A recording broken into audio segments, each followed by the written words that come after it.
But no matter how heated things got in Washington, virtually everyone, Republican or Democrat, liked Lindsey. Well, not everybody, but it sounds good. Not everybody. He was a tough cookie, okay? I have to veer from this for a second. He was a tough cookie, darling, but he was beautiful. A funeral meant to honor Lindsey Graham has instead triggered a political firestorm.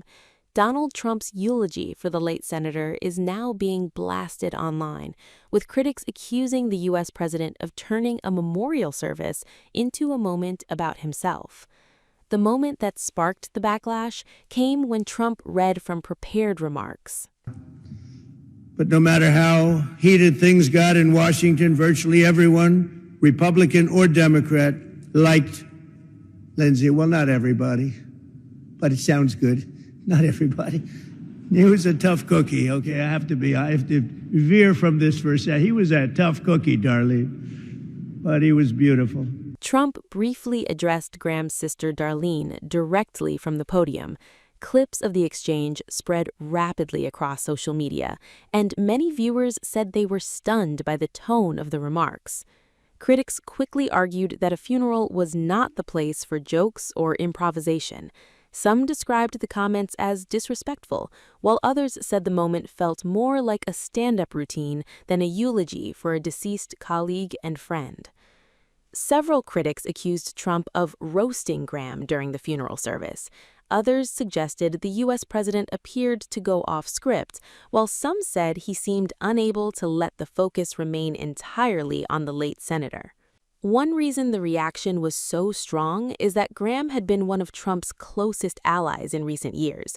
The two men were frequently seen together discussing foreign policy, national security, and Republican strategy, making Trump's role at the funeral especially significant. Despite the backlash, Trump also offered extensive praise for Graham. He called him a beloved friend and a force to be reckoned with all over the world, emphasizing the senator's influence in Washington and abroad. That for more than 30 years, nothing of consequence happened in this Capitol without Lindsey Graham knowing about it. Nothing of significance happened anywhere in the world without Lindsey Graham having a view on it.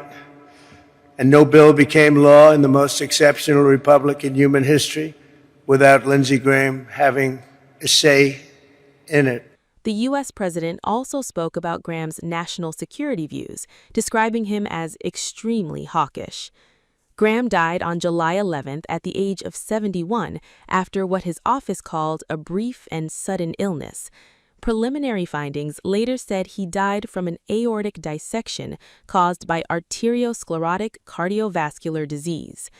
The funeral service was intended to honor a senator who spent decades in public life and was known for his influence on defense and foreign policy debates. An armed forces body bearer team participated in the ceremony in recognition of Graham's Air Force service. But the discussion after the funeral was dominated less by Graham's legacy and more by Trump's delivery.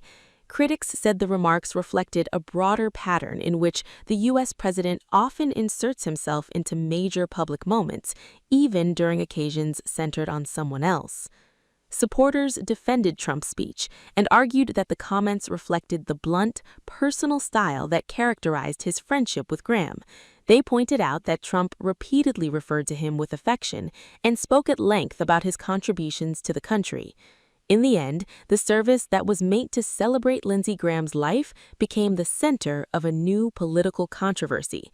Whether viewers saw Trump's remarks as candid humor or as an inappropriate detour, the eulogy itself became the headline and reignited debate over how far personal style should go at a memorial service. But no matter how heated things got in Washington, virtually everyone, Republican or Democrat, liked Lindsey. Well, not everybody, but it sounds good. Not everybody.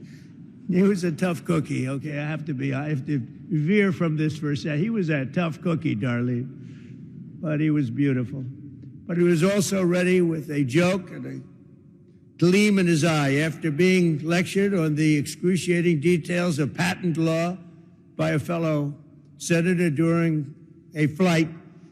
Lindsey declared that he had discovered a new form of enhanced interrogation and torture for the Guantanamo Bay area. He said this is really bad stuff and boring. And while he was an incredibly hard worker, he was not exactly an early riser, as many of you know.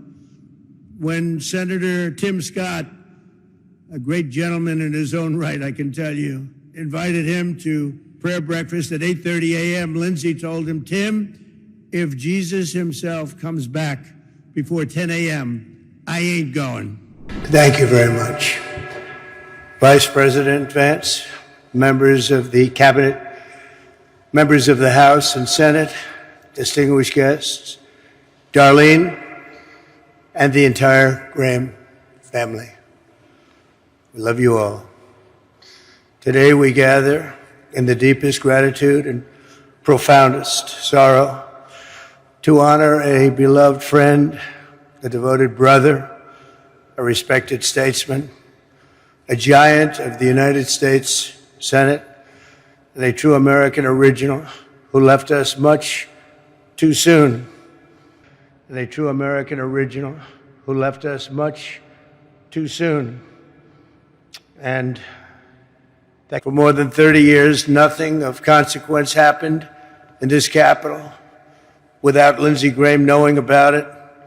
Nothing of significance happened anywhere in the world without Lindsey Graham having a view on it. And no bill became law in the most exceptional republic in human history without Lindsey Graham having a say in it. He was a man who gave America the full measure of his good and mighty heart until that heart itself just gave out. But even though Lindsey's life was cut short while he was still so full of vim and vigor, there can be no doubt that he lived absolutely to the fullest. He died doing the work he was born to do. He was truly a great politician, serving the country he loved to serve so deeply. He went out at the peak of his career, at the top of his game, as a legend that every one of us, many of us here today, blessed to know him, and a friend that none of us will ever forget. There was truly nobody like Lindsey Graham. It was a truly monumental moment in Senate history. I believe it was Lindsey's perhaps final. And of course, he was also a great champion of the United States Supreme Court. His impassioned defense of a wonderful person, a great gentleman, Justice Kavanaugh, ended a disgraceful attack on this very good man and gave us one of the greatest moments the Senate has ever seen. It was a truly monumental moment in Senate history. I believe it was Lindsey's perhaps finest hour. Details of patent law by a fellow senator during a flight. He had tremendous friendships all over the world. It's a testament to his towering impact that among those mourning him here today are leaders, presidents, prime ministers from all over the globe. They're sitting right here before you. For the next 10 years, it was not easy. I always cherish the memories of our golf games. Our nation needs more men and women like that great person sitting, laying, wherever he may be. I think I know where he is, and I think he's up there. I think he's watching us. I'm pretty sure of it.